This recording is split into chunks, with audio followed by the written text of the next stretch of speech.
자, 제목이 수능 국어 이론 정리 이렇게 돼 있는데, 이렇게 하는 이유는, 문학을 정리하는 거예요. 요거 말고 이제 뒤에 문법 뭐 이런 거 있는데, 그러면은 모의고사나 수능 문제를 풀 때 어떻게 풀어야 되느냐? 아주 핵심적인 사항만 할 거야.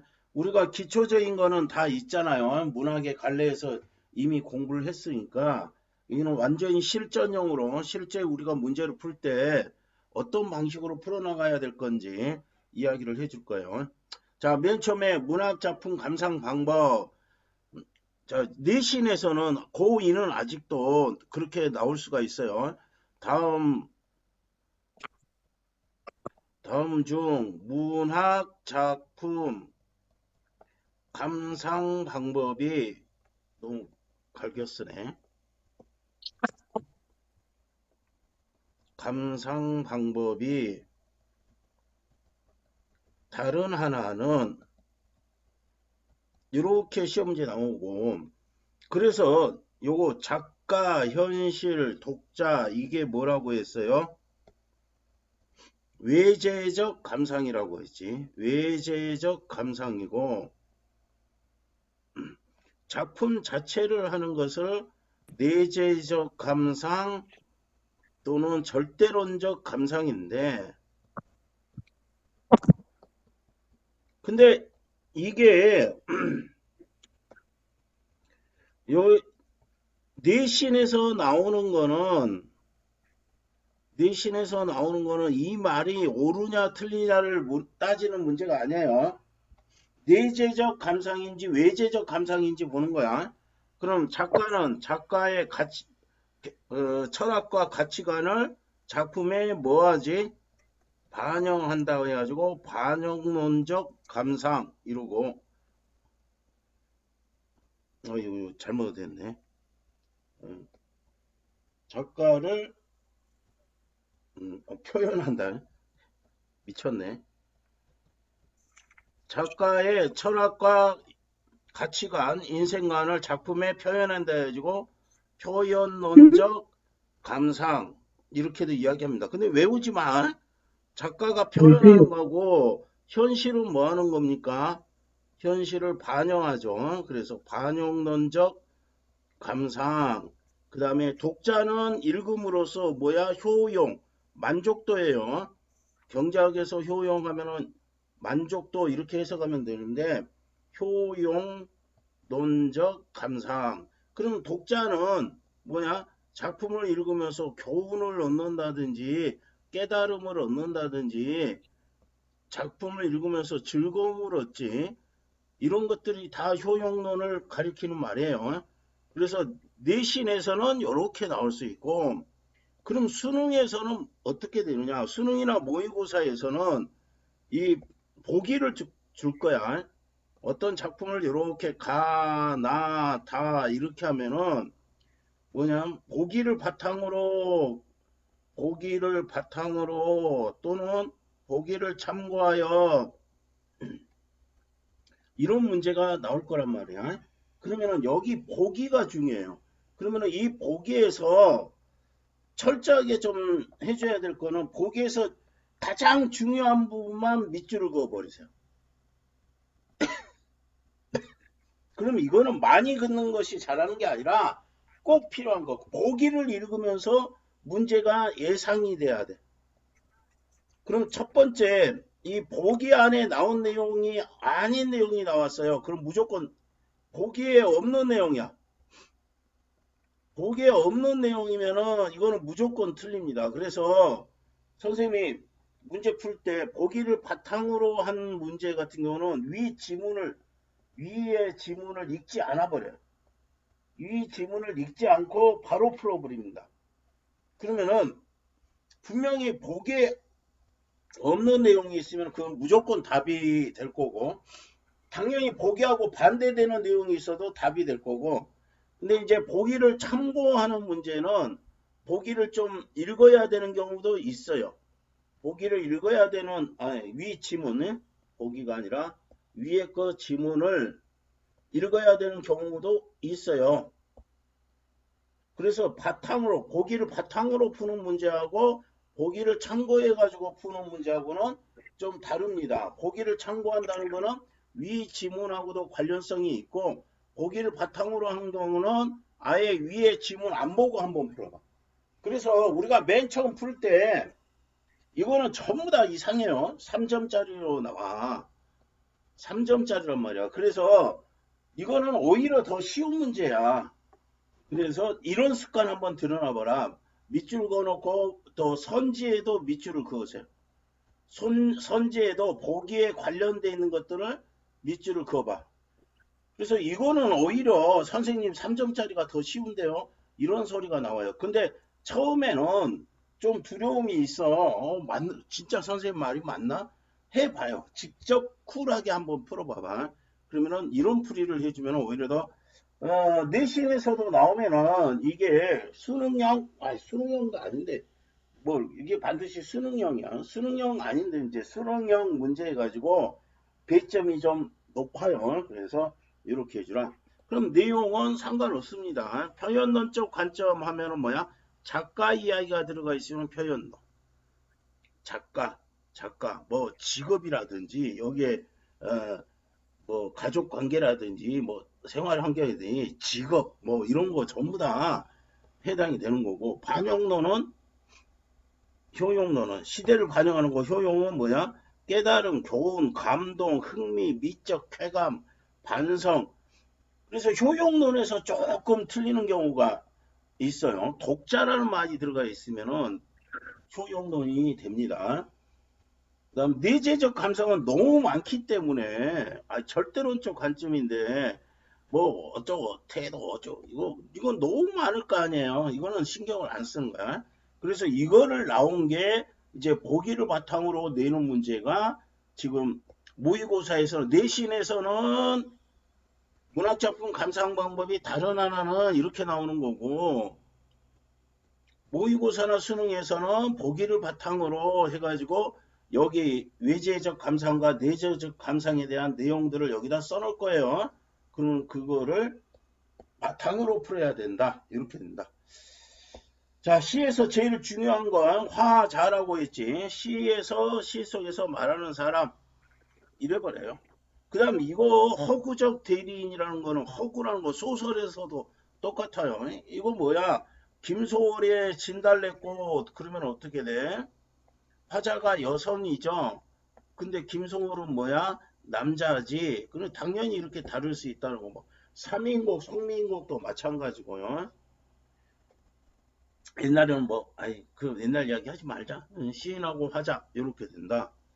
그 다음 시적 대상, 여러분들 이거 시적 대상이 나오면은, 시적 대상이라는 거는 청자도 있을 수가 있고 듣는 사람을, 그 다음에 인물, 자연물, 또 현상, 상황이 다 시적 대상이야. 그래서 이 시적 대상을 여러분 추상적으로 하지 말고 위에 예를 들어서 기록이 나왔으면은 시적 대상 기록이, 또 청자가 나왔으면 슬픔이 기쁨에게 해당이 되면은 뭐야? 기쁨 이렇게 써줘야 돼. 구체적으로. 시적 대상을 추상적으로 생각하지 말고 시적 대상이 누군지를 생각해 가면서 해줘야 된다. 그럼 시적 대상하고 뭐가 연결이 되니? 감정이입이라든지, 감정이입이 되느냐, 감정과 뭐야? 대비가 되느냐, 감정을 뭐하니? 심화시키느냐. 이거 정확히 이제 구별할 수 있어야 됩니다.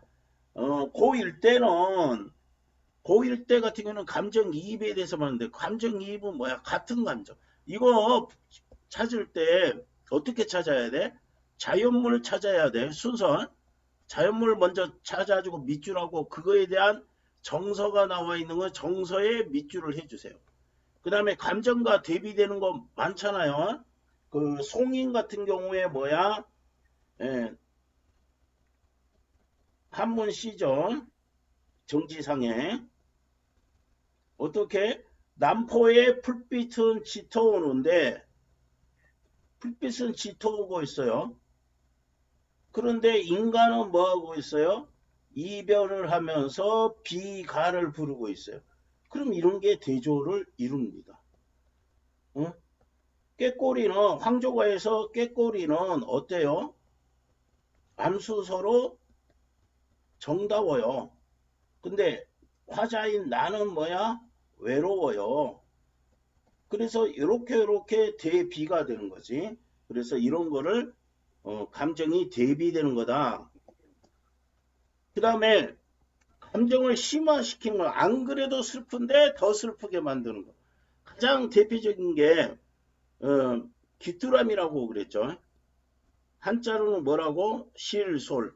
이거는 거의 귀뚜라미 이야기하는 거는 내방 가사나 여성 시인들이야. 그런데 뭐냐면은 여성이 어떤 상태야? 화자, 여성이 화자이고 님이 없는 상태야. 님의 부재. 님의 부재라고 하자. 님의 부재 상황에서 외로움을 느껴가지고 잠을 못 자고 있는 상태인데 가을입니다. 귀뚜라미는 거의 다 가을이 소재가 될 거고 잠을 못 자고 있는데 귀뚜라미가 운단 말이야. 그러면 안 그래도 잠을 못 자고 있었는데 귀뚜라미가 울어가지고 잠을 깨운다든지 살짝 든 잠을 깨운다든지 이런단 말이야. 그러면은 뭐야? 감정을 심화시키는 소재가 되겠지. 그랬을 때요. 이게 이제 이거를 정확하고 구체적으로 알아야 되는 게 모의고사 문제입니다. 이렇게 됐을 때 그런데 실솔이 내 마음을 알아주는 거는 너밖에 없다 이런 식으로 표현이 됩니다.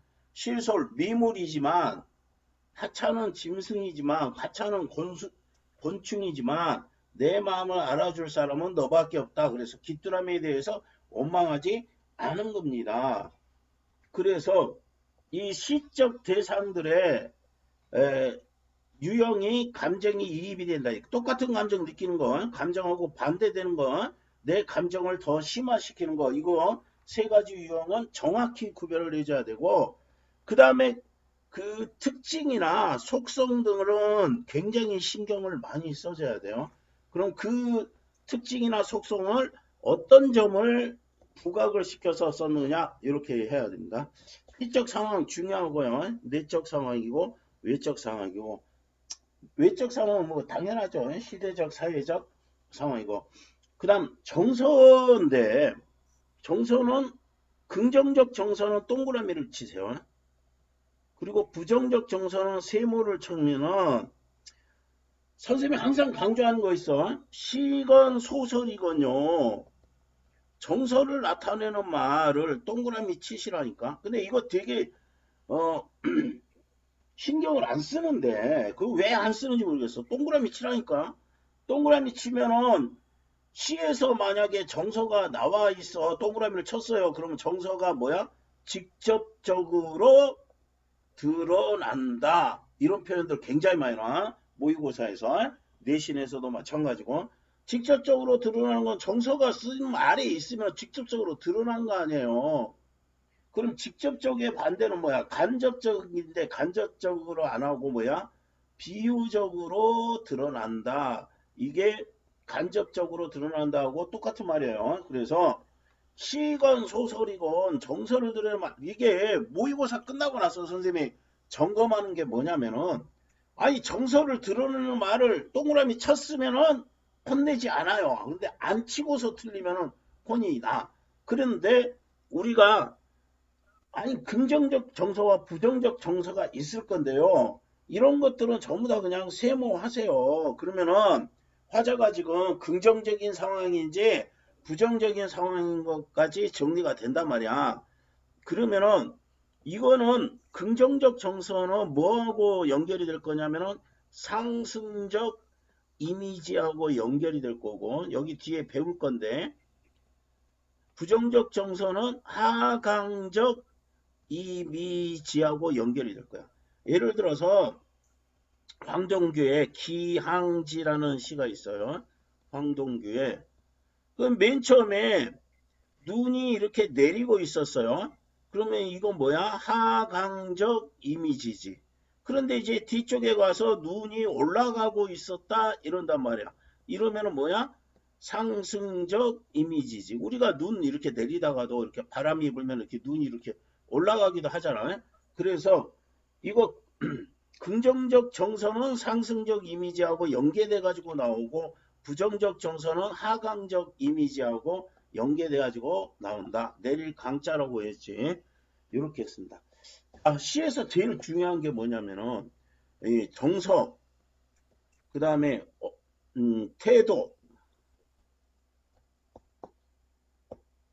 정서와 태도예요. 그 다음에 이제 뭐야? 주제, 이렇게까지 연결이 될 수가 있는데, 그래서 정서는 대단히 중요하고, 지금 태도는 어디서 오냐면 어조에서 나와요. 말투에서 나와요. 그래 우리가 당연한 이야기인데 일상생활에서도 뭐야? 그 사람의 태도를 보려면은 말하는 어조를 보면 될 수가 있잖아요. 그래서 뭐를 알 수가 있다? 정서와 태도, 특히 뭐다? 태도를 알 수가 있다. 그러면 어조가 예를 들어서 명령조다 그러면은요, 의지를 드러나는데 좋은 거 아니에요. 그래서 이 태도는 뭐야? 말투를 알아야 되고, 말투를 알면은 뭐야? 어미를 봐야 돼요. 명령형 어미인지 청유형 어미인지 의문형 어미인지 요게 중요합니다. 근데 이게 나중에 이제 전체적으로 시를 볼 때 어떻게 봐야 되는 그 이야기는 좀 해줄 텐데, 어쨌든 이 태도는 뭐야? 말투인데 어디에서 알 수가 있다? 어미를 보면은 태도를 볼 수가 있다. 예를 들어 경어체인지, 존댓말이지. 경어체라는 건 존댓말을 사용하는 거예요. 한용운 같은 경우는 거의 다 존댓말입니다. 경어체를 많이 씁니다. 자, 천자의 유무에 따라서 독백체, 대화체. 이거 구별해야 돼. 슬픔이 기쁨에게 이런 경우에는 슬픔이 화자고 기쁨이 청자예요. 그러면 청자가 있어. 기쁨이란 놈이 있지만은 이거는 그냥 일방적으로 얘가 얘한테 이야기만 하는 거지 기쁨이 또 대화를 하는 게 아니잖아. 그래서 대화체 그러면은 틀리거든. 대화체 하면은 틀리거든요. 그러니까 이런 것들을 지금 이런 것들을 정확히 하는 습관이 없을 때 국어 점수가 안 나오는 거예요. 그 다음 화자의 유형, 화자의 정서, 청자에 대한 태도 뭐 이런 거 여러 가지 있는데, 독백체는 중얼거리는 거야. 그래서 주고받는 게 아니야. 이렇게 주고받는 게 아니야. 그 다음에 대화체는 이거하고 이거 구별 잘 하라고 했지. 대화는 형식이라고 말을 건네는 어투인데 건네는 어투라 해가지고 무조건 대화체가 되는 게 아니야. 아까 슬픔이 기쁨에게에서도 뭐야? 말을 건네는 형식이지만 대화체는 아니다. 자주 틀리는 겁니다. 어조를 파악하는 거는 아니 뭐 길게 썼지만은 종결 어미 아까 선생님이 이야기했죠. 요거를 보라고 했어요. 그 다음에 여성적 어조는 어떠니? 기다림, 그리움을 나타내는데 너무 좋은 거 아니에요. 남성적 어조는 뭐야? 명령, 의지, 의지를 드러내기 위해서 이런 거라고. 그래서 문체가 경어체, 존댓말 쓰는 거, 의고체라는 건 옛날 말을 사용하는 거야. 사투리 비속어 나오면 뭐야? 현장감, 사실감, 이거 따라다니는 말이라고 했죠. 자, 이거 음은 요 선생님이 맨 처음에 문학의 갈래를 할 때 울림소리 사용은 뭐야? 밝고 경쾌한 느낌, 밝고 경쾌한 느낌 이랬었지. 그리고 이 울림소리 사용하면은 운율이 당연히 형성이 된다고 했어요. 이게 기초입니다.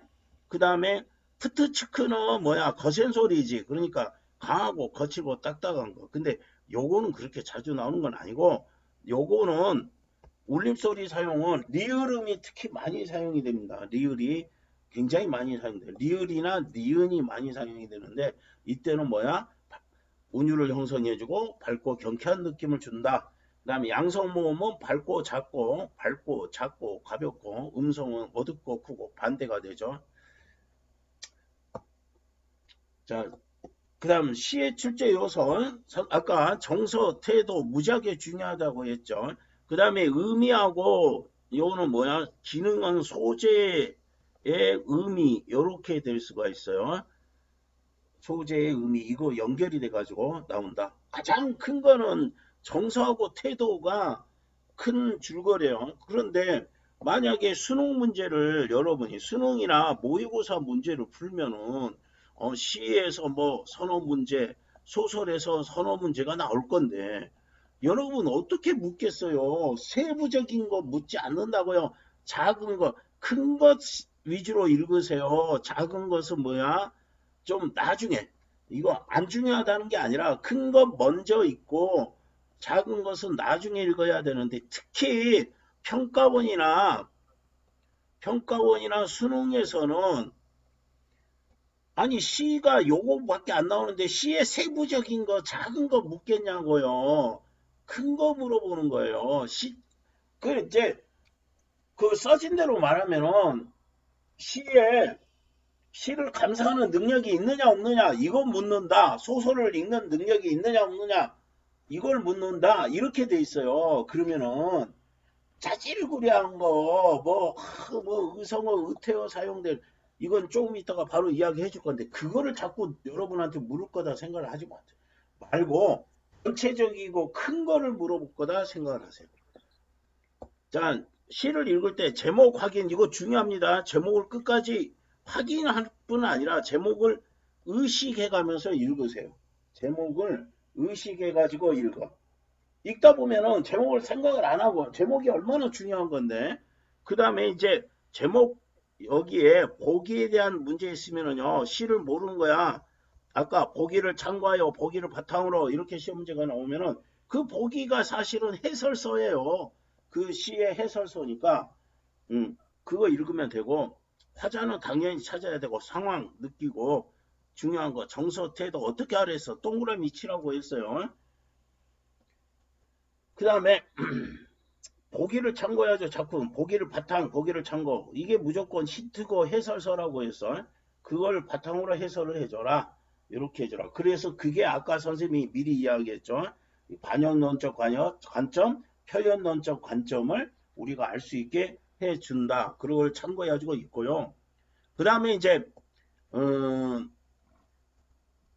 주로 주어 서술어 위주로 우리가 비문학 독해법에서도 했지만은 어때요? 주어하고 서술어 위주로 빼놓고 읽으세요. 그래야 시의 의미가 분명해집니다. 자, 시상 전개 방식. 이거 굉장히 잘 나옵니다.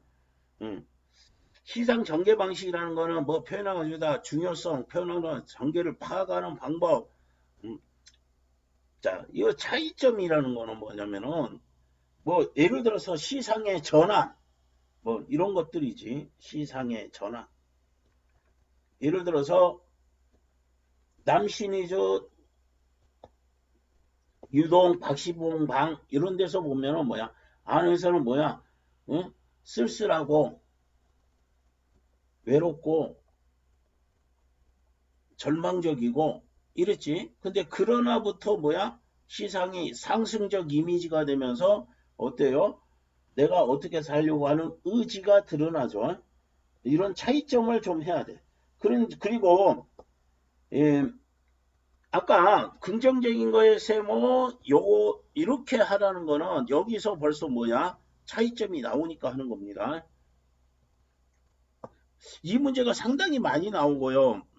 아주 중요하게 좀 생각을 해야 되는데 이게 무슨 이야기냐면 시상 전개 방식이 전체를 나타내고 큰 부분이란 말이야. 그래서 웬만하면은 답이 여기에 있어야 돼요. 물론 교육청 문제는 그렇지 않는데 이거하고 대조되는 게 뭐냐면은 예를 들어서 의인법을 사용했다. 음성 상징어를 사용했다. 여기에는 이제 구체적으로 의태어, 의성어 사용했다. 그 다음에 뭐 직유법을 사용했다. 대꾸법을 사용했다. 이런 거는 색채 대비를 했다. 색채 대비는 조금 그래도 금방 눈에 띄지만은 이런 것들은 일일이 가서 찾아야 되는 거예요. 그래서 이것들은 나중에 확인하시고 시상 전개 방식은 전체고 큰 틀이란 말이야. 그럼 여기에서 답이 있는 경우가 대부분이에요. 자, 무슨 말이냐? 이렇게 위에 시가 가하고 나 시가 있고 다에는 뭐야? 수필이 있는 경우가 굉장히 많은데, 자, 맨 처음에 시에서 맨 처음 나오는 문제가 뭐예요? 위 시에 가와 나를 비교하여 감상한 것이다. 다른 것은 틀린 것은 뭐 이럽니다. 그러면은 이거 어떻게 풀으라 해서 가와 달리 이렇게 돼 있으면 찍 지우라 했어요. 나와 달리 이런 거 찍 지우라 했어요.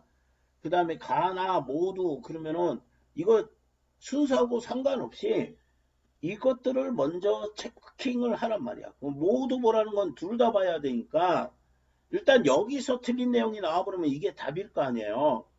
그러니까 속도도 굉장히 중요하니까 이렇게 해줘라. 그런데 여기에 뭐 이거에 봐야 될 거는 이 전개 방식을 먼저 봐달라는 거예요. 전개 방식을. 이런 거 의인법 뭐 음성 상징어를 썼다 뭐 직유법을 썼다 대구법을 썼다 서리법을 썼다 이런 거는 구체적으로 들어가서 우리가 따져봐야 되는 거잖아요. 그거는 전체적인 흐름에 대한 문제가 아니야. 그러니까 이거는 나올 수 있어. 이게 답이 될 수도 있어.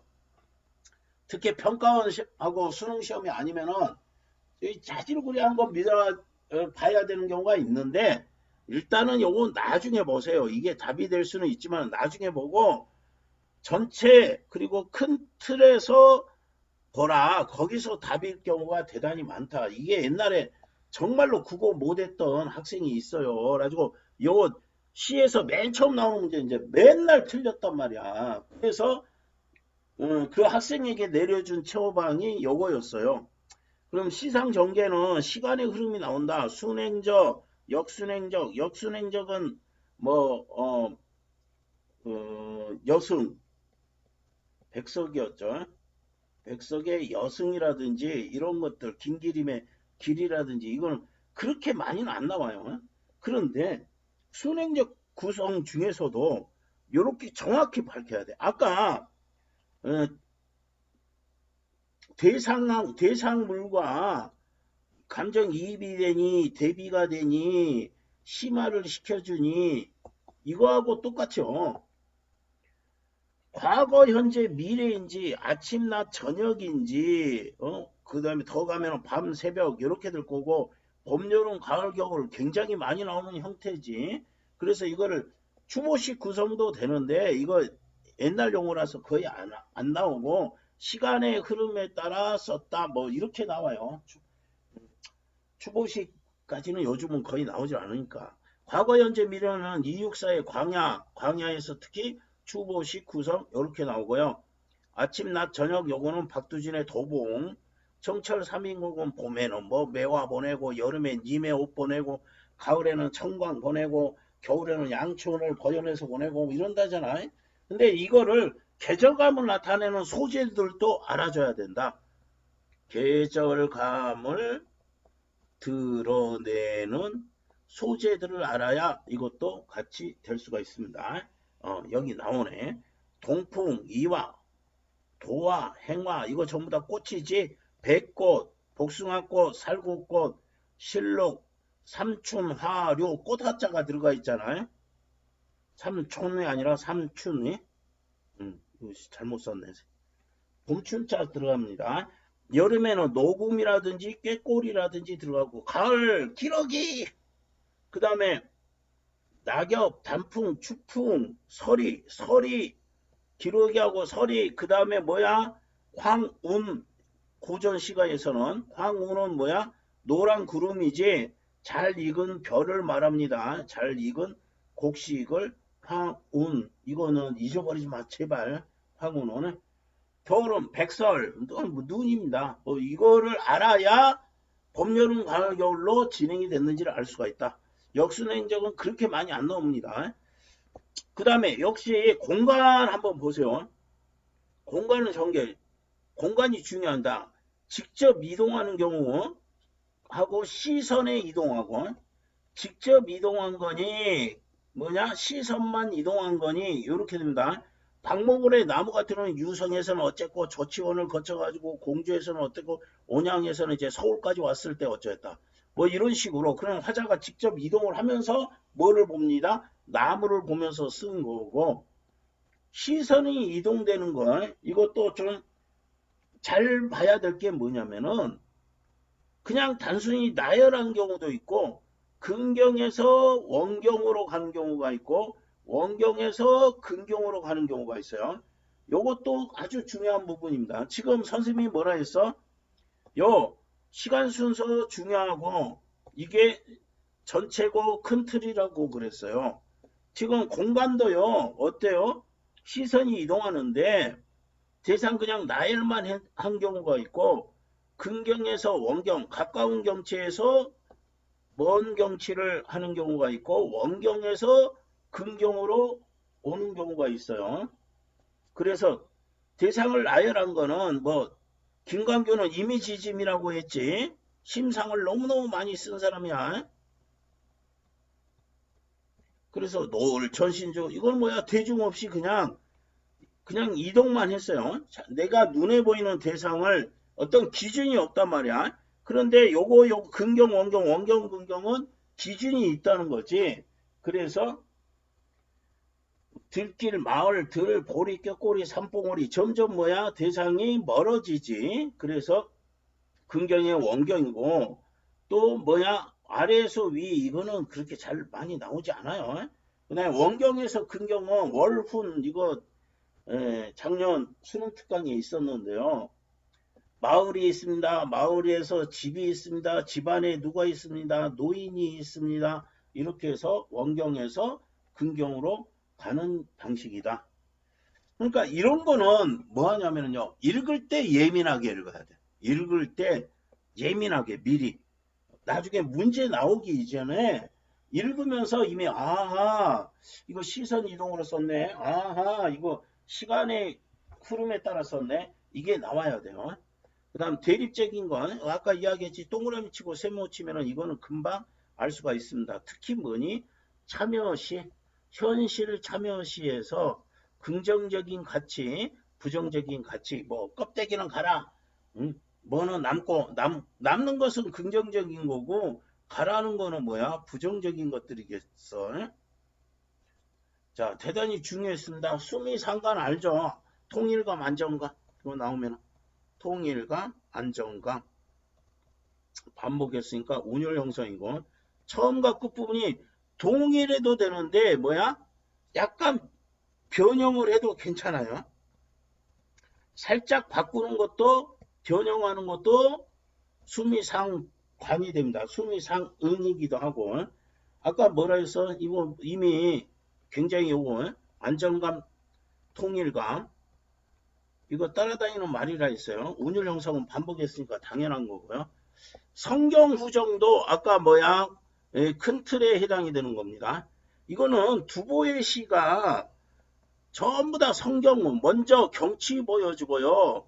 나중에 정서를 나타내는 거니까 그거를 베끼는 경우가 굉장히 많았을 거 아니에요.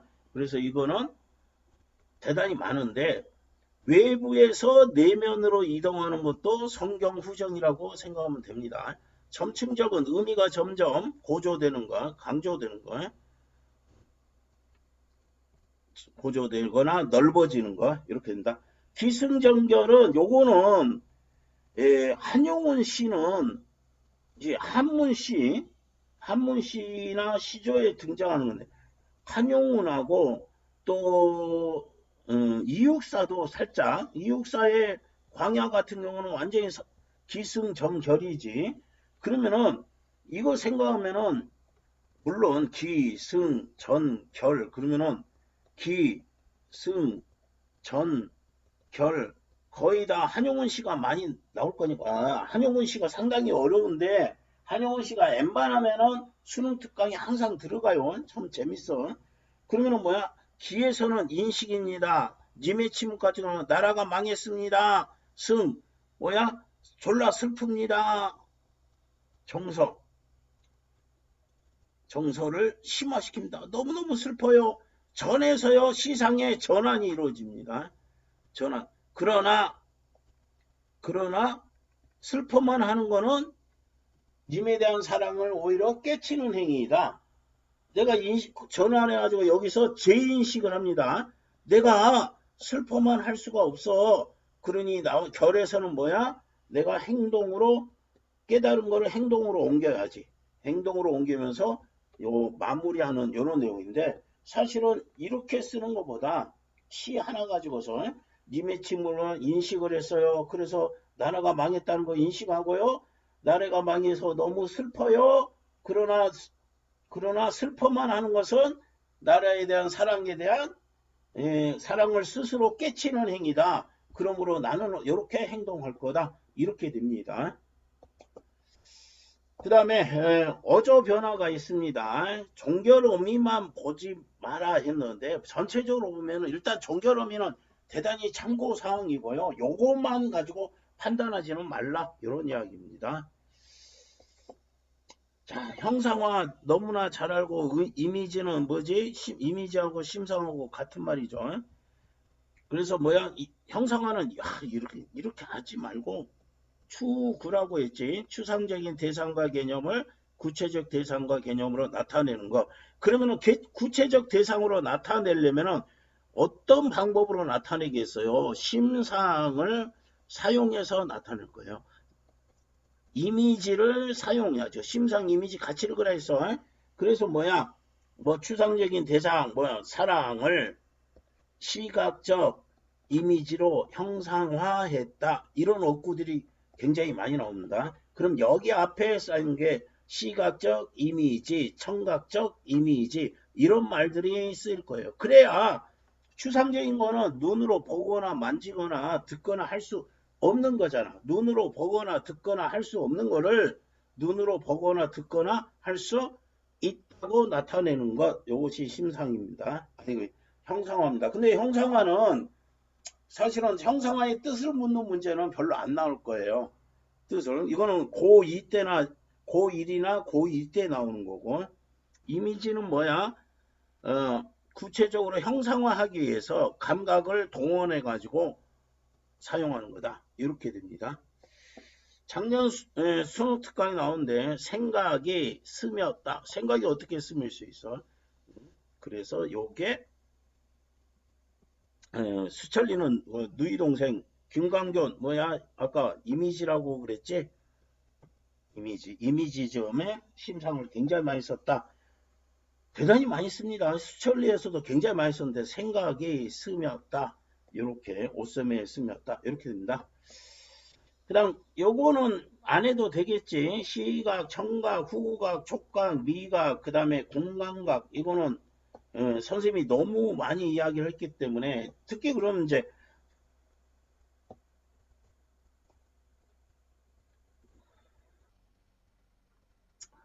공감각은 내신에서 너무 잘 나올 내용인데 감각의 전이가 중요하다고 했지. 그래서 감각이 2개 나온다 해가지고 되는 게 아니라, 감각이 2개 나오면 무조건 되는 게 아니라 감각이 새로운 감각으로 전이를 해야 된다. 자, 달은 고요히 청각이지. 요거 앉아있다 시각이지. 이거는 뭐의 뭐야? 뭐의 뭐뭐화야? 여기 앞에가 뭐야? 주감각입니다. 그러면 뭐를, 달은 앉아있다는 걸 표현하고 싶은 거예요. 그런데 뭐로? 청각을 동원해 가지고 썼다. 그래서 이런 게 이제 내신에서는 이런 게 중요합니다. 그래서 시각의 청각화하고 청각의 시각화는 다르잖아요. 청각의 시각화는 대단히 다른 내용이 될 것이다. 그래서 이거를 정확히 밝히는 것이 중요합니다. 물론 그 모의고사에서도 공감각은 상당히 중요하게 나옵니다. 공감각을 뭐 가시에도 사용했고 나시에도 사용했는지 이거 따지는 거. 그래서 감각을 나타내는 거는 밑줄을 쳐버려야 돼요. 응? 그 다음에 김기림의 바다완, 이거는 장만영의 달포도 잎사귀, 낭만주의 시입니다. 김기림의 바다완, 김기림은 모더니즘이라고 했지. 나비허리에 새파란, 색깔로 오면 무조건 시각 쓰세요. 실이다. 이거는 뭐야? 촉각이죠. 이거 못 찾는 사람 굉장히 많아요. 요 그러면은 요거는 뭐야? 이렇게 달이 이렇게 초승달이 떠 있는데 초승달이 이렇게 떠 있는데 나비가 나비 맞아? 나비가 이렇게 바다에 갔다가 바다가 현실이에요. 현실이에요. 냉혹한 현실에 이렇게 쭉 날아가는 모습이에요. 그래서 이거는 뭐야? 이 1930년대 시 중에 제일 어려운 게 뭐라고 했어? 이상에 대한 동경과 좌절. 이렇게 된다. 바다가 뭐야? 이상향해 가지고 날아갔더니 이렇게 되는데, 그럼 뭐야? 지금 새파란, 이런 모습이란 말이야. 이런 모습을 표현하는데, 여기 허리에 초생달이 시리게 이렇게 느껴진다. 이상의 그 냉혹한 현실에 당해가지고 돌아가는 모습, 이렇게 됩니다. 긍정적 이미지, 긍정적 동그라미하고 부정적 세모 치세요. 부정적은 뭐야? 하강과 소멸의 이미지를 지니시오. 소멸에 해당되는 거는 뭐야? 하루에 따면은 뭐야? 해질녘이지. 해질녘이고 석양이지. 그 다음에 계절로 따지면은 가을이지. 이런 것들이 다 뭐야? 소멸의 이미지를 갖고 있는 것들입니다. 상승, 아까 이미 이야기했죠. 하강, 위로 올라가는 거, 밝고 긍정적인 것이 되고, 하강은 뭐야? 까랑게 만드는 거, 아래로 꺼지는 듯한 거, 어둡고 부정적인 이미지가 연결되는 경우가 많습니다. 그 다음 동적, 정적은 알겠지? 움직일 동, 생동감이 느껴진 거, 정적은 뭐야? 움직임이 없는 듯한 거. 근데 이거를 정적, 동적을 같이 사용해가지고 표현하기도 합니다. 관동별곡에 보면은 뭐야? 날거든 솟지 마라, 솟거든 날지 마라. 그 다음에 뭐 조용한 거, 움직이지 않는 거 이렇게 섞어가지고 이렇게 표현하는 경우도 많이 있습니다. 함축성 이거 원래 어떻게 했어요? 사전적 의미와 별개로 시인이 시에 부여한 깊고 깊은 뜻. 선생님은 이렇게 공부하도록 만들었죠. 이 함축성을 뭐 말이나 그냥 이루면 큰일 납니다. 그 다음에 또 비유 상징 표현을 통해서 아니야 이거 거의 없고 이 뜻은 시 흐름상 알 수 있는 거예요. 그리고 외재적 감상으로 알 수 있는 거야. 객관적 상관물 이거 너무 많이 했죠. 저 일치하는 경우 그 다음에 뭐야 대비되는 경우 또 감정을 환기 또는 심화시키는 거 이렇게 이야기했죠. 이제는 이거 구별을 해야 돼요. 객관적 상관물이 중요한 게 아니라 감정이 일치하는지 대비되는지 환기시키는지 이거를 알아줘야 된다. 그러면은 김소월의 초원은 뭐야? 사슴의 무리도 졸라 슬프게 운다. 이거 뭐야? 죽은 혼을 불러들이는 경우죠. 그래서 뭐라고 해요? 감정이입은 사슴 밑줄하고 자연물 밑줄하고 뭐야? 정서 나타나는 말 각각 밑줄하면 나온다. 그 다음 대비되는 경우 자 여기는 뭐야? 새우 이거 가랑비라고 했어요. 가랑 간을 세자예요. 제비가 오니 적객 이거 나그네라고 읽어야 돼. 적객어네. 나그네 형코는 끝이 없다. 그래서 제비를 보면서 나는 뭐하니? 한숨질을. 제비는 지금 뭐하니? 비비비비 날아다니는 걸 보고 뭐야? 나하고 반대됩니다. 그걸 보고 나는 한숨겨한다. 그 다음에 감정을 환기하는 거 성탄제인데 옛날에 서늘한 옷자락을 느낀다. 이것이 뭐야?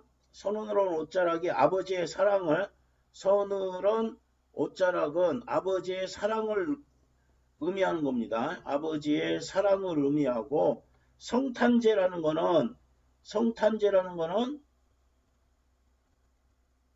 크리스마스잖아요. 그래서 예수의 인류에 대한 사랑에 대한 그럼 성탄제라는 거는 뭐야? 사랑이 가득한 시기란 말이야. 이럴 때 서늘한 옷자락이라는 건 아버지가 어렸을 때 내가 열이 많이 했을 때 눈길을 헤매가지고 산수유 열매를 따가지고 옵니다. 근데 산수유 열매가 선생님도 잘 모르는데 이게 해열 작용이 있대요.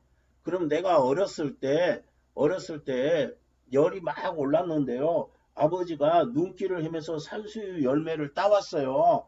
그래서 그때 내가 아버지한테 서늘한 옷자락을 느꼈거든. 그럼 이거는 아버지가 눈길을 헤매면서 이렇게 춥게 헤매면서 아버지의 사랑을 나타낸 소재인데 이것이 이제 환기한다 뭐 이렇게 됩니다. 그런데 이제 가장 우리가 많이 볼 수가 있는 건 아까 뭐라고 했어요? 귀뚜라미, 실솔 한자로는 여기에서 많이 느낄 수 있다. 이렇게 됩니다. 비유는요, 직유, 운유, 의인 세 가지만 생각하세요. 비유라는 건 빗대어 표현한 거야. 이거는 화작에서도 나오는데요. 장문에서 뭐 이렇게 뭐 요거 주제로 쓰세요. 뭐야? 완곡한 표현을 쓰세요.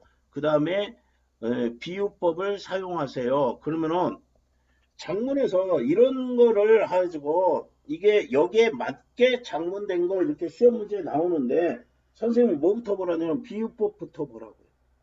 비유부터 찾아. 그럼 그 중에서도 은유보다는 직유가 더 쉽거든. 그러면 뭐뭐처럼 뭐뭐 인도 뭐뭐 같은 뭐뭐 인양 이거 나오면은 무조건 비유법이 사용된 거 아니야. 1번부터 선지가 이거를요 여러분이 한꺼번에 세 가지를 다 볼 수가 없거든. 그러니까 이거는 작문에 대한 이야기인데 1번에 비유법이 있어 없어 없어 4번에 있어 없어 그럼 딱 요거에서 나머지 두 개를 보는 거예요. 이것도 주제를 먼저 보든지 주제가 상관없어. 그럼 요게 답이잖아. 그러면 얘하고 얘가 다 사용이 됐는지 보는 것이 문제 푸는 팁이다. 오늘 지금 선생님이 여러분들한테 해주는 거는 지금 문제 푸는 팁에 대한 설명으로 주로 할 거예요. 그래서 일단 비유하면은 직유, 은유, 의인 세 가지밖에 없다. 그런데 의인도 안 들어간다. 직유, 의인에서 그냥 살펴봐라. 이러고 말아버립니다. 이제 제유법 이런 거는 잘 나오지도 않아요. 옛날에는 제유법, 환유법 이렇게 나누어서 여기까지 했었는데 전체가 부분을 대신하는 거. 자, 이런 것들은 조그마한 부분이라 해서 그래서 모의고사나 수능에서는 잘 안 나올 거야. 대신에 정확히는 알자고요. 의인하고 환유 모르는 거고 풍유 요것도 거의 나오지는 않는데 이거 속담이나 격언을 사용하는 거예요. 속담이나 경언을 인용하는 건데 옛날에 어떤 여학생 하나가 풍유법 지금 안 나온다니까. 지금 잘 안 나오고 옛날 풍유법이 나왔었는데 풍탐법 객관식으로 주관식으로 쓴 거. 풍탐법이 아주 쫙 틀린 거. 갑자기 그 생각이 나네. 중의법은 뭐야? 의미가 두 가지 이상의 의미를 지니는 거. 이렇게 됩니다. 상징 옛날에는 중요했는데 안 중요해요. 영어로 말하면 뭐야? 심벌이에요. 심벌이야. 그러면은 요거는 원형적 상징, 관습적 상징, 창조적 상징 이거 이론상이지 크게 중요하지 않아요. 그래서 선생님 될 수 있으면 설명하지 않잖아요. 여기 이제 바다 같은 경우 바다는 뭐야? 우리 모든 생명체가 수중생물에서 왔잖아요. 생명의 상징, 해는 탄생, 뭐 관습적은 요거 십자가 기독교의 상징이고 요거는 불교의 상징이잖아요. 그 다음 창조적 상징이 대부분이죠. 뭐야 독창적으로 개인이 독창적으로 한 거. 근데 옛날에는 요거까지 나눠가지고 이제 구분하는 문제가 나오는데 심볼도 상징도 거의 나오지 않을 뿐만 아니라 안 나올 것이다. 자, 요것들은 좀 읽어봐 주셔야 돼요. 하늘은 일단 좋은 거죠. 그 다음에 별, 눈, 물이 뭐야? 생명력이기도 하면서도 죽음일 수 있지. 우리가 뭐야? 이 정읍사 보면은 아니, 정읍사가 아니라 뭐지? 공무도와 공경도와 타이사 당해 내가 이거 한 번 한 거야. 잘난 척 하는 거야. 공무도화가 같은 경우에 물이 맨 처음에 물이 이게 문제가 낼 게 없기 때문에 이 물이 뭐를 나타내니 뭘 나타내니 여기는 뭐야 사랑이지. 나중에 물에 빠지 죽었으니까 이거는 죽음을 나타내기도 하지. 그래서 이렇게 될 수 있습니다. 근데 이거 지나치게 뭐 여중에서 매난 국죽은 뭐지 절개나 지조 상징하는 거 우리 너무 많이 봤었지. 반어하고 역설 이게요. 지금 앞에서 요거 그냥 쭉쭉쭉 엄청 빨리 설명하고 지나가 버렸잖아요. 뭐 활류 어쩌고 저쩌고. 자 이거만큼은 고1 때부터 중요하게 이야기했지만 반어하고 역설은 좀 정확히 알아야 된다. 왜냐하면은 반어의 라이벌이 역설입니다. 그러면 문제에서 어떻게 나오냐면은 표현 및 발상 이렇게 나와요. 표현 및 발상이 다른 하나는 이렇게 시험 문제가 나오잖아요. 그러면은 반어법 4개 해놓고 역설법 하나 해주고 이 역설법 고르거나 역설법 4개 해놓고 반어법 하나 고르거나 이렇게 된단 말이야. 그러면은 왜 이것이 라이벌처럼 엮여있냐면은 요거는 반어라는 건 겉 표현하고 속마음이 다른 거고 이 사람은 그대로예요. 표현한 게. 결별이 이루가는 축복 그러면은 이 사람은 결별이 축복인 거야. 그래서 앞뒤가 모순되어 보이나 그 진술은 참 선생님이 이렇게 설명했지. 모순되어 보이나 그 진술은 참이란 말이야. 그럼 무슨 말이냐면은 여기는 내가 겉으로 표현한 거하고 속마음이 다르지만은 속마음도 같아요. 선생님이 그래서 결별을 이 사람은 이영기는 축복이라고 생각한 거예요. 그럼 그 축복이라고 생각할 만한 이유를 앞에다가 써놔 주는 거지. 그래서 반어하고 역설이 라이벌인데 그 중요한 거는 요거는 속마음이 다른 거고 속마음도 그렇게 생각해. 속마음도 결별이 축복이라고 생각하는 거야. 이거는 연습을 너무 많이 했으니까. 그런데 이제 표현 및 발상이 문학이 만약에 어렵게 나오면 또 요건 뭐야? 형상화가 나올 가능성도 있어요. 이거는 선생님이 느끼는 거야. 요즘 시에서 발상 및 표현했을 때 형상화는 한 번도 나온 적 없어요. 그러면은 반어 역설이 아니면 형상화가 나올 수 있다. 형상화는 뭐야? 추상적인 대상 찾고요. 그거를 구체적인 대상, 이미지, 심상을 사용해서 나타낸다. 이거 따지면 되는 문제입니다. 그래서 이제 반어, 다른 표현 방법은 잘 안 나오지만 반어하고 역설은 수능이나 모의고사에 얼마든지 나올 수 있는 문제다. 이렇게 생각을 해주세요. 이 정도란데 잊지 않았어요. 그다음 한용은 님은 같지만 나는 님을 보내지 아니하였습니다. 요거는 옛날에는 통사였죠. 역설 모순 형용 이런 거 했었는데 그것도 필요 없어요. 안 해야 될 건 안 할게요. 자, 요 시의 운율, 외용률은 시조라고 생각해야 돼. 운율이 겉으로 드러나는 거, 내재는 운율이 겉으로 드러나지 않는 거, 시조. 이거는 우리 너무 많이 공부했지. 음수, 음이, 음보, 그 다음에 의성어, 의태어 사용, 그 다음에 뭐 있어? 울림소리 사용. 보통 교재에 4번, 5번이 잘 안 들어가 있기 때문에 선생님은 이제 기초 이론 다룰 때 요거 해줬습니다. 그 구별 다 할 수 있죠. 음은 자음과 모음이지. 자음과 모음이지. 니은음 사용 이런 것들이에요. 니은음 사용 또는 울림소리 사용 이게 동일 은 사용 이렇게 되는 거지. 요거 보세요. 리을 얼마나 많이 썼어요. 그래서 음절은 뭐야? 한 번에 낼 수 있는 소리의 덩어리를 이것도 뭐야? 그래서 한 글자가 아니라 글자보다는 이거 뭐야? 한 번에 낼 수 있는 소리에 이것도 소리에 관계된 거예요.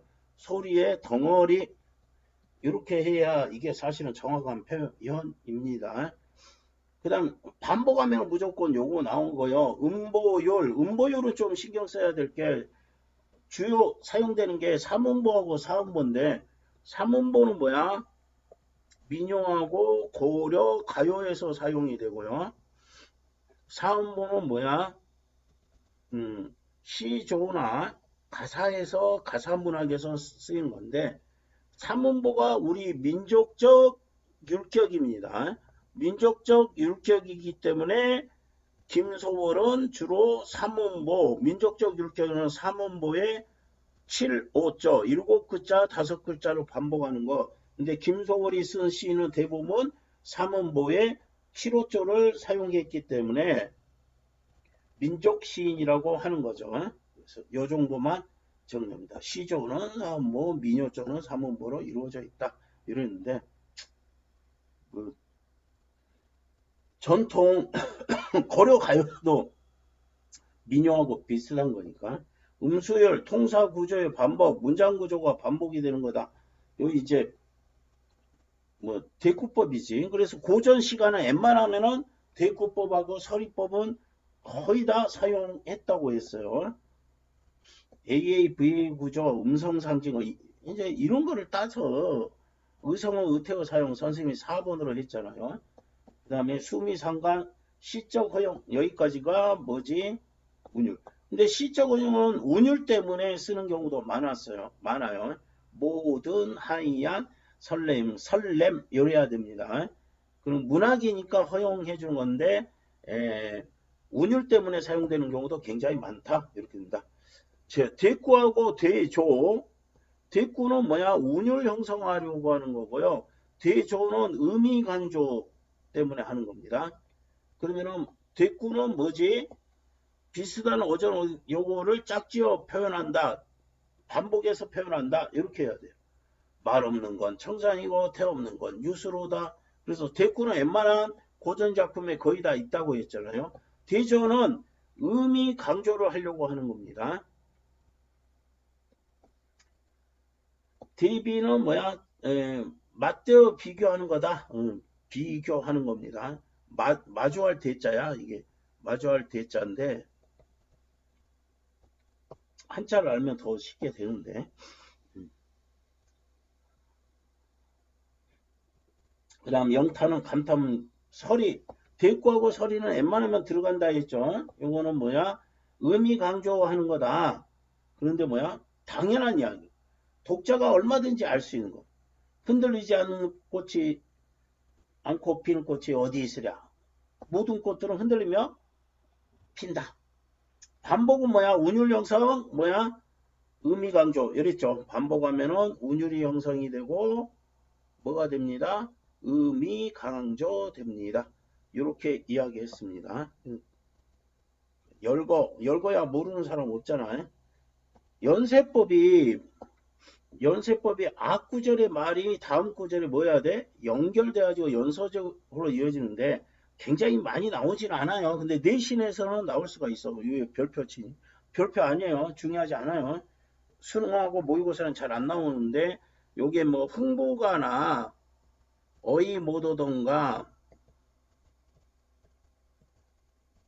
뭐야 왜 못 오냐 성이 있고 성 안에 뭐야 집이 있고 집 안에 뒤지가 있고 뒤지 안에 괴가 있고 앞에 것이 계속 연속해서 이어져 가는 거 몇몇 시에서만 나오기 때문에 그 단어 공부할 때만 신경 쓰시면 됩니다. 점층하고 점강은 알겠죠? 점점 뭐야 의미가 강해지는 거 반대는 점강 내려가는 거 내릴 강자 이렇게 되죠. 도치는 뭐야 문장 순서를 바꿔 놓는 표현이다. 이거 뭐 강조하려고 한 거야. 원래는 어떻게 돼야 돼? 이렇게 이거를 공조배다 할 줄 아는 이는 누구인가 이렇게 썼는데 누구인가 그랬지.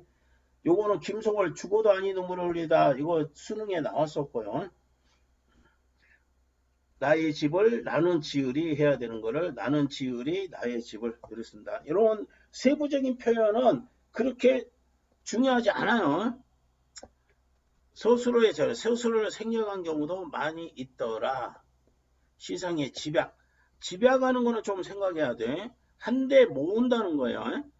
모아서 요약한다는 건데 주로 뭐야? 감탄사, 감탄형 별, 뭐 이런 거. 그럴 때 집약이 되는 건다. 장면의 초점화. 이거는 판소리계 소설, 판소리계 소설에서 뭐 하는 거? 계속 반복하는 거. 하나의 상황, 암행어사 출도 이 상황에 해가지고 굉장히 여러 번 반복하고 과장하고 해가지고 사람들이 흥미와 호기심을 느낄 수 있게 해준다. 현재형, 이런 것들은 좀 신경 써요. 지금, 현재, 관형사형, 어미, 그 다음 요거는 현재형을 사용하는 생동감, 현장감인데 요거는 소설에서도 마찬가지입니다. 소설에서 긴박감, 현장감, 생동감, 현장감 플러스 긴박감을 나타내려면은 긴박감 반대로 썼네. 받침을. 긴박감을 나타내려면 과거 일인데도 현재형을 사용한다. 이럽니다. 자, 고전 시가 고 읽는 법 요거는 선생님이 단어들 한번 정리한 거 보여줄 거예요. 이제 고 읽는 법을 7단계로 한 거 있는데 지금 선생님이 망설여지는 게 뭐냐면은 지금까지는 문학이 쉽게 나오면서 고전 시가를 현대어로 많이 바꿔가지고 문제를 냈는데 이제는 현대어를 그렇게 친절하게 가르쳐 주지 않고 시험 문제 낼 것 같아요. 역사적 갈래 이거는 이제 저기 할게요. 이거 선생님이 다 했던 거죠. 고전시가 한눈에 보기 그거를 하는 게 훨씬 더 낫습니다. 자, 요 내용 중에서 유명한 거 정극인의 상충과 송순의 면왕정과 백광홍의 관서별곡은 일단 X 할게요. 정철 성산별곡 요거는 최근에 모의고사에 나와가지고 하여간 좀 짜증나는 것 중에 하나라고 했지. 관동별곡, 삼위인곡, 송미인곡 잘해야 되고 헌안사는 규원가 졸라 슬프죠. 허전의 고공가 이거는 이거를 나라를 이제 고공이라는 거는 저기 종들아 머슴들아 이렇게 나라와 집안을 비교해 가지고 합니다. 임금이 이렇게 하는 게 뭐 어쩌고저쩌고 이렇게. 박인도 선상탄 배 위에서 한탄하는 거예요. 임진왜란. 이것이 뭔 소리야. 임진왜란 아픔을 딛고 태평성대를 이루자가 아니라 적을 물리치겠다. 이런 겁니다. 배 위에서 상대방을 바라보면서 한탄하는 내용. 누앙사는 임진왜란 후에 요거는 임진왜란 후에 한 거라 했죠. 이거 내일 누앙사는 해줄 거예요. 박인호 작품 중에 성상탕, 누앙사 그리고 가사가 상당히 많은데 누앙사만큼은 꼭 알아야 돼서 내일 4시에 요 누앙사 설명해 줄 거예요. 일동장유가 요 기행가사지. 일동장유가 일본의 사신으로 왔던 거. 연행가가 있지. 이거는 청나라 가가지고 기행가사. 농가월가는 저기 아들이에요. 정약용 선생의 아들이에요. 그래가지고 농사 지어라. 야, 임금이 너희들 보고 농사 잘하라고 했으니까 야, 임금의 뜻을 알고 너희들 농사 잘해야 될 거 아니야. 월령가니까 1월 서사가 있고 그 다음에 1월부터 12월까지 이렇게 있습니다. 조이는 유배문학입니다. 유배문학이고 만분가. 춘명곡 자자 미상이죠. 그 다음에 요것도 안종환의 만원사도 유배문학입니다. 춘명곡은 잠면자예요. 수면할 때 면입니다. 자, 한시 거의 안 나와. 요즘 송인도 안 나오고 이제 고2 때는 야청, 도의성 이거 하고 송인이 두 가지가 잘 나오고 강설 요거 많이 나오는데 요거는 기본적으로 하는데 모의고사는 수능에는 거의 잘 안 나옵니다. 고려가요. 동동이 조금 어려워요. 삼원보 이거 특징 너무나 잘 알죠. 평민, 솔직, 다양 이렇게. 동동이 조금 어려울 거예요. 동동. 그러면 뭐다? 굉장히 불쌍하잖아. 그 다음 초용과. 왜 초용과가 여기에 돼 있어? 이건 향가인데. 미치지 않았나? 선생님이. 그 다음 청산별고 가시리 정석과. 정석과는 유행처럼 많이 불가능한 상황 설정으로 안 헤어지겠다. 서경별고 쌍화점 남녀 상열 지사라 했지. 뭐 별거 만두가게야. 근데 이거 안 나와. 고2 때도 거의 안 나오는데 뭐야. 만두가게에 갔더니 그 만두가게 주인이 내 손목을 붙잡더이다. 거기가 어디냐? 나도 한번 가보자. 이런 겁니다. 삼원곡은 어미 못자지. 어머니의 사랑을 낫에 비유하죠. 비유했다고 해가지고 나오는데 이것도 잘 안 나오고요. 상저가도 잘 안 나오고 정과정 이거는 여기는 전부 다 미상인데 이거는 지은이가 있잖아요. 그리고 고려 때 의종 때다. 그 다음에 향각계 요요다. 충신 연주지사의 효시다. 충신 연주지사의 효시고 의종이 고려 의종이 정서가 유배를 갈 때 네 마음 안다. 내가 좀 이따 부를게 해놓고 10년 동안 안 불러줬어요. 그 다음에 향각계 요요야. 향각계 고려가요. 요요라는 건 뭐야? 고려가요. 이제 두음법칙 쓴 거고요. 그럼 주제는 뭐냐면은 도람들 아소니마 이게 향각계 요요 뭐야? 감탄사. 도람들으샤 개오셔서 다시 불러서 사랑해 주세요. 이게 주제예요. 주제. 그다음 민요 향가 이 초용가를 여기다가다 놓고 미쳤나 선생님이?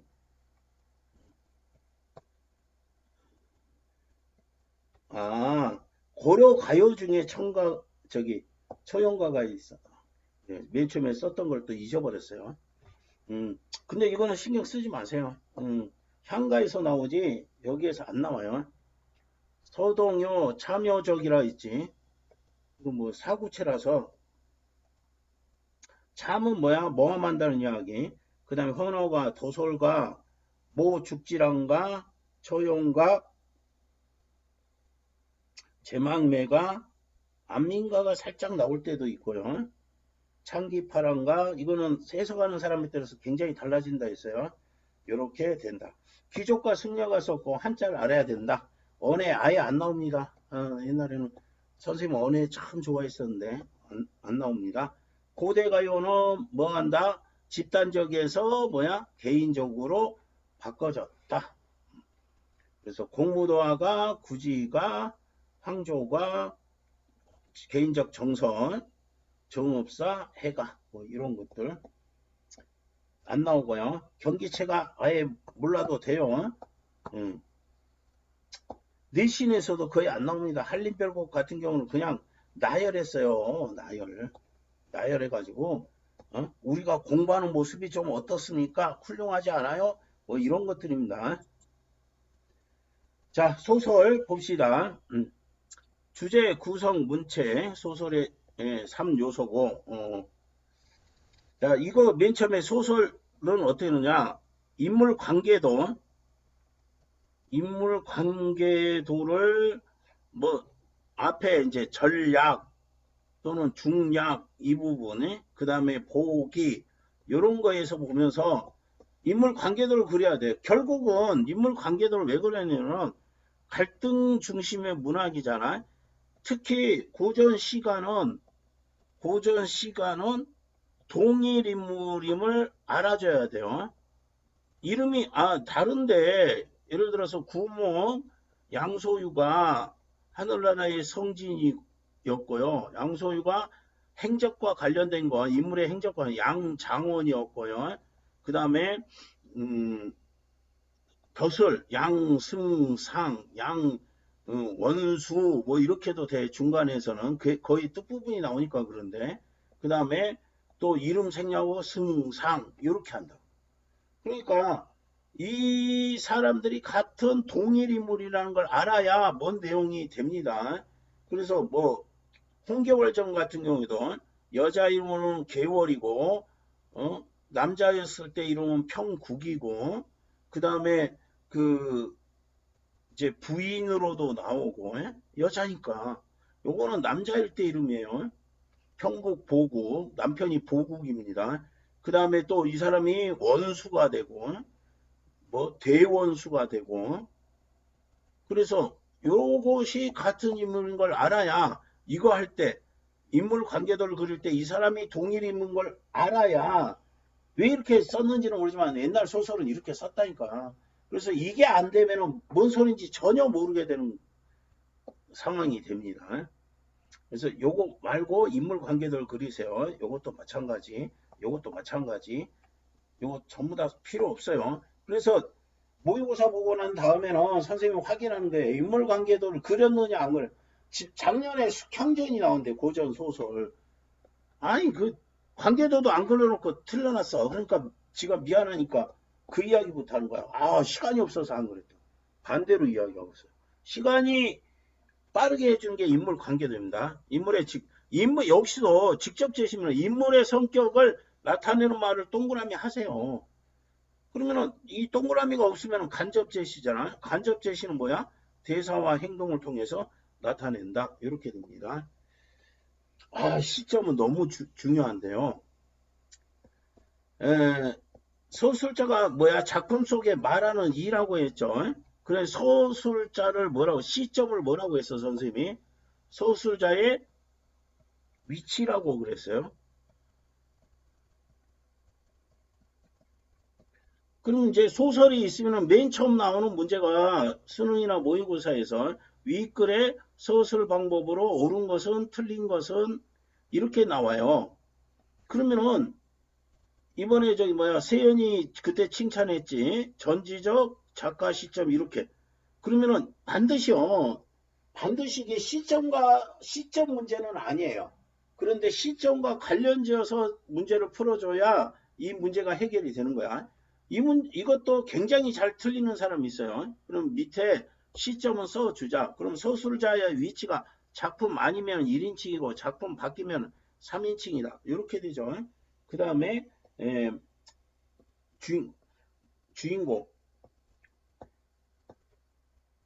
주인공이면 나 이야기면은 내가 주인공이 되고 내 이야기가 아니라 다른 사람 이야기면은 뭐야 관찰자가 될 것이고 3인칭 관찰자 그 다음 전지적 작가인데 여기서요 전지적 작가는 대부분 고전소설은 전지적 작가잖아요.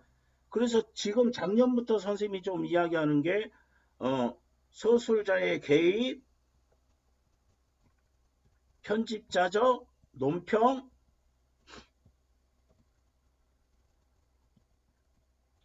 이게 한동안 안 나왔는데요. 올해나 내년에 수능에 나올 수가 있다고 생각해요. 옛날 수능에는 굉장히 잘 나왔었거든. 근데 지금 한참 안 나왔어요. 근데 전지적 작가이기 때문에 서술자가 개입할 수 있고 편집자적 논평을 할 수가 있는데 이거 이야기하다가 중간에 끼어드는 거야. 그냥 슬프다. 어찌 슬프다고 하지 않으리 이렇게 되는 겁니다. 자, 이런 거는 뭐 상식적인 거고 고1 때나 나오는 거고요. 갈등과 구성, 갈등 별로 중요하지 않고요. 갈등의 문학이라고 했잖아. 외적 갈등, 내적 갈등 이제 우리한테 이런 거 문제는 안 나올 거고 구성은 발단 전개, 위기 절정 이렇게 되고 소설의 끝 이것도 별로 그 구성 이야기인데요. 아직 자, 여기서 구성 문제, 순행적, 역행적, 이거는 알지? 시간의 흐르는 대로 하는 거, 시간의 흐름 바꿔서 하는 거. 그 다음 액자식 구성은, 요거는 이제 잘 나오는 거니까, 액자식 구성을 왜? 내부 이야기, 외부 이야기, 내부 이야기, 외부 이야기, 요렇게 되고, 요거 시점이 달라지는 경우가 있어요. 내부 경우하고 외부 경우하고 시점이 뭐 1인칭이었다가 3인칭으로 바뀐다든지 이렇게 됩니다. 근데 이렇게 하는 이유는 뭐냐? 이렇게 이야기하는 것은 신뢰성을 획득하려고 합니다. 신뢰성을 획득하려고 이렇게 이야기를 하면 시점이 다른 경우가 많다. 이랬죠. 그 다음에 환몽구조는 구운몽 같은 경우 옥루몽이나 이 고전소설 옥루몽, 남현전 또 구운몽 이런 게 현실에서 꿈에서 다시 현실로 돌아오는 이야기 환몽구조 돌아올 환자예요. 자 이제 별로 안 나왔네. 요 구성이 옛날에는 좀 잘 나왔는데 병렬 병치라는 거 뭐야 이거는 이 병렬은 직렬 병렬 했잖아. 나란히에요. 나란히 지금 고3이 이야기를 하더라고. 병치가 뭐예요? 나란히 배치한 거예요. 그럼 뭐야? 나란히 이게 병이야. 배열 하는 거. 그게 병열이에요. 한자가 이게 나란히 병열. 그래서 나란히 배열하고 물어보더라고. 잘하는 학생인데 병치가 뭐예요? 그러더라고. 그 국어가 굉장히 웃기는 게 이 병열, 병치 그럼 나란히 하는 건데 이거는 두 가지 이상의 사건이나 사파를 나열하니까 에피소드 형식으로 돼요. 그래서 연계성이 좀 떨어지지. 이런 A라는 이야기했다가 B라는 이야기했다가 막 이럽니다. 그래서 병렬, 병치, 갈등 해소, 초점 인물, 관찰과 서술 사이의 시간적 간격. 이거는 뭐냐면은 과거에 관찰한 거를 현재 서술하는 거, 또 해상, 과거형 서술, 현재형, 현장감, 또 뭐야? 긴박감, 어떤 사건의 긴박감, 이런 거를 하려고 한다. 쉼표 사용하면은 뭐야? 속도 느려지고요. 장면에 주목하게 하려고 하는 겁니다. 방언 쓰면 뭐야? 생동감, 현장감, 토속적 이런 것들 다 나오고 그 다음에 이제 서술을 하는데 대화 중심 그 다음에 서술 중심 이렇게 되면은 대화 중심으로 하면은 사건 전개가 느리게 됩니다. 요거는 사건 전개가 빠르게 전개가 되는데 중요한 거는 요 따옴표 보면 될 거 아니야. 대화 중심이지. 따옴표가 있으면은 대화 중심이고 없으면은 서술 중심으로 당연히 될 것이다. 이렇게 됩니다. 자, 고전소설 자주 나오고 많이 나오는 거니까 일반적인 특징 평면적 구성이다. 시간의 흐름대로 정기적 구성이라는 거예요. 응애 태어날 때부터 언제까지? 여기까지 일대기적 구성 일대기적 구성이라고도 합니다. 그 다음에 해피엔딩은 너무나 잘 알 거고요. 그 다음에 평면적 인물과 전형적 인물인데 평면적 인물의 반대는 뭐야? 입체적이지. 평면도형, 입체도형. 그러면은 입체적 인물하고 평면적 인물은 뭐야? 성격이 변화가 없는 거야. 일관된다. 변화가 없다. 그럼 뭐야? 착한 놈은 끝까지 착한 놈이고 나쁜 놈은 끝까지 나쁜 놈이에요.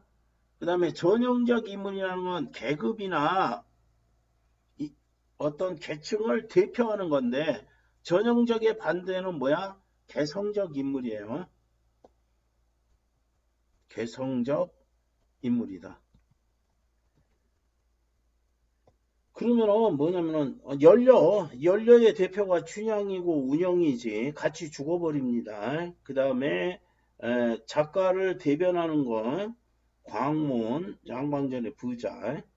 그 다음에 조롱하는 평민 방자나 말뚝이 이렇게 되고 제자가인이라는 건 아름다울 가짜라고 했지. 재주가 많은 사람하고 아름다운 여자 재주가 많은 남자와 아주 비범한 그러니까 이 사람들은 뭐야 보통 사람하고 다른 사람들이에요. 비범한 사람들이다. 그래서 이제 영웅 소설의 대표가 고귀한 혈통이고 비범한 출생, 비범한 신이한 출생, 그 다음에 비범한 능력, 반드시 위기 있어야 돼요. 그 다음에 거기에서 구출 양육, 이게 뭐야? 조력자가 구출해 주거나 키워주는 거. 그 다음에 성장 후 또 위기가 또 있어요. 그래가지고 고난을 극복하고 승리자가 되는 이런 형식들이 굉장히 많다. 그 다음에 우연적이고 비현실적, 정기적, 이거 이 세 가지 요소는 대단히 중요한데, 우연성이라는 거면 우연히 일어나는 겁니다. 요거는 신경 쓸 필요 없고, 예를 들어서 저기 뭐죠? 홍계월전 같은 경우는 이렇게 어떤 노인이 나오는데 이 노인이 시아버지야. 이런 식으로 만나. 그냥 노인 수채구멍 속에서 그 오랑캐가 쳐들어가지고 노인이 수채구멍에서 나오는데 그 사람이 하필 시아버지야. 뭐 이런 식이야. 비현실적에서는 현실에서 불가능한 거.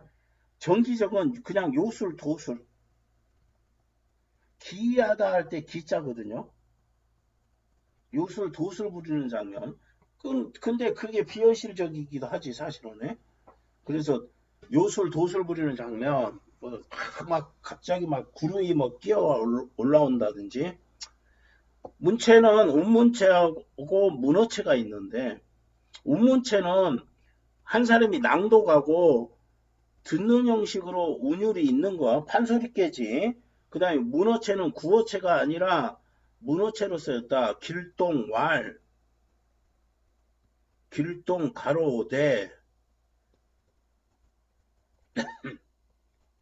길동이 말하기를 뭐 이런 식으로 하면 돼. 왈 한자거든. 가로대 이런 식으로 씁니다. 그래서 이제 현대 소설하고 가장 현대 소설이 된다는 거는 언문 일치가 이런 언어와 문장에서 책에서 쓰는 게 일치되는 것이 뭐야? 현대 소설의 내용입니다. 요 최초의 그 현대 소설로 보는 게 이광수의 무정인데, 근데 이제 옛날에는 이런 것도 심하게 물어봤으니까 이광수의 무정도 이게 완벽히 이루어진 건 아니야. 언문일치가 어느 정도 이루어졌다 이렇게까지 문제를 내는 경우 있습니다. 아까 서술자의 개입 선생님이 이게 모르겠어요. 다른 학원 선생님들은 어떻게 이야기하는지 몰라도 작년 이 문학이 어렵게 나지면은 일단 첫 번째 고전 시가에서 고문을 굉장히 많이 쓸 것이다. 두 번째 서술자의 개입을 물어본 적이 없었는데 한 몇 년 전에는 이거 많이 물어봤었거든요. 그러면은 뭐냐, 서술자가 판단, 생각, 느낌을 중간에 끼어들어 가지고 이야기하는 거예요. 그러면은 뭐니? 초목금술들 아니 떨려 암행어사 출두하는 대목이지. 누가 한림의 뜻을 돌릴 수 있겠는가 하고 자기의 생각. 그 다음에 어찌하니 급히 갈까? 역시 생각. 아깝도다. 느낌. 이렇게 선생님이 두 가지가 고전소설에서 지금 작년부터 신경 쓰고 있는 게 두 가지입니다. 첫 번째는 서술자 개입 부분 정확히 알아달라. 그 다음에 두 번째는 그 고문을 제대로 해석할 수 있어야 된다. 판소리계 소설은 우리가 춘향전이나 심청전 이런 것들이지 운문체로 돼 있다. 운문체라는 게 아까 한 사람이 뭐야? 말하고 나머지 사람이 뭐 하는 거? 듣는 형식이다. 낭송하듯이 듣는 형식 이렇게 이야기를 했죠. 장면의 극대화 아까 이야기했죠. 열거 나열 과정이 아주 앞부분에서 이야기했습니다. 해악하고 골개 뭐 이제 이건 뭐 그렇게 중요하지 않고요. 언어 유희는 이거 유형이 이렇게 많은데 내신에서나 필요한 거. 가전체 소설은 의인화 해가지고 쓴 별로 많지는 않아요.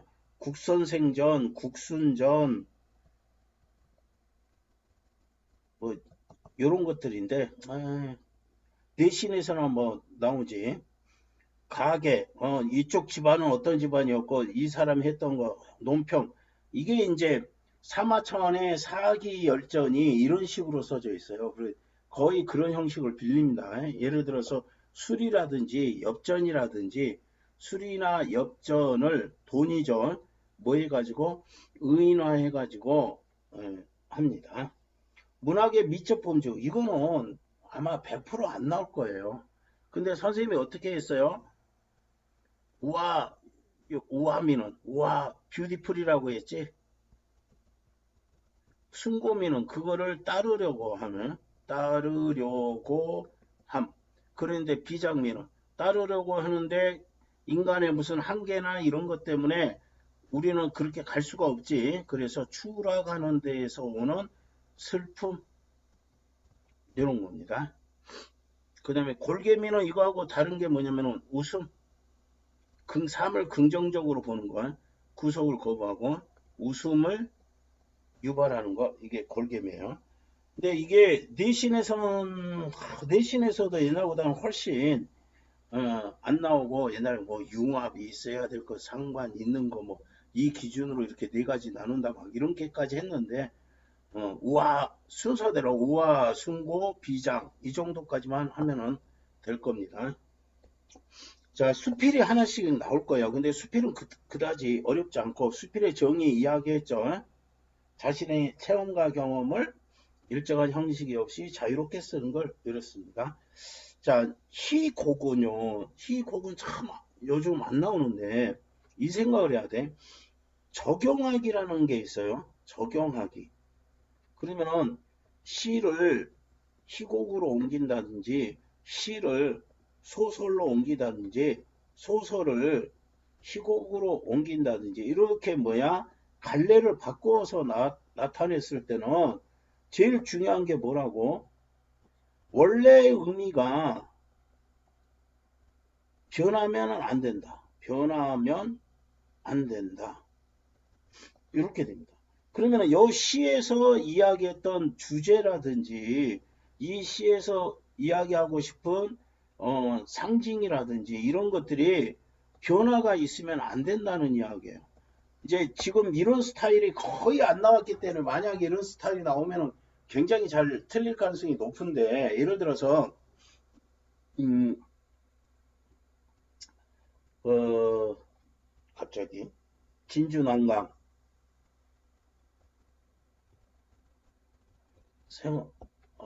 작가가 지금 생각이 안 나죠. 진주난강 생어물 장터에 엄마가 일을 하고 있어요. 근데 이 엄마가 진주난강이 아름답다고 해도 새벽이나 별 보고 오는 것을, 그러면은 진주난강이 아름다워도 볼 수가 없다는 내용이 나와요. 그래서 우리 오누이는 어머니를 기다리는 오누이 모습이 나오고, 그 다음에 이제 생어물이라는 게 뭐야? 살아있는 생선이잖아. 그래서 이제 형상화가 어떻게 돼 있냐면은 생선 눈깔에 닿지 않는 은전처럼, 그러니까 부자가 될 수가 없잖아. 아무리 팔아도. 어머니의 한일령과 이런 게 나왔어. 근데 이제 여기서 어머니의 노동을 이게 수능에 나왔는데, 고통스럽다고 하면 안 되는 거예요. 누구를 위해서 하는 거기 때문에. 이 오누이들을 위해서 새벽하고 저녁에 별이 떴을 때나 오니까 이거 볼 수 없다 해가지고 고통스러운 노동으로 해석하면 안 돼. 왜? 자식들, 이 오누이들을 위해서 노동을 하는 거란 말이야. 그러니까 얘들이 상당히 많이 틀렸는데, 이때 요 어머니의 노동은 자식들을 위한 노동이기 때문에 이 고통스럽지 않아요. 다만 내가 부자가 팔다 남은 생선의 눈깔은 뭐야? 닿지 않는 은전처럼 어머니의 한일령과 이렇게, 그 이야기는 고통스러워서 그런 게 아니라 이게 어머니가 이렇게 노력을 해도 부자가 쉽게 되지 못한다는 의미이지 노동 자체가 힘들다는 의미 아니야. 그래서 이게 이제 요 적용하기 문제가 거의 안 나왔는데요. 거의 안 나왔는데 어떤 건 간에 원래 오리지널을 이렇게 옮길 때요.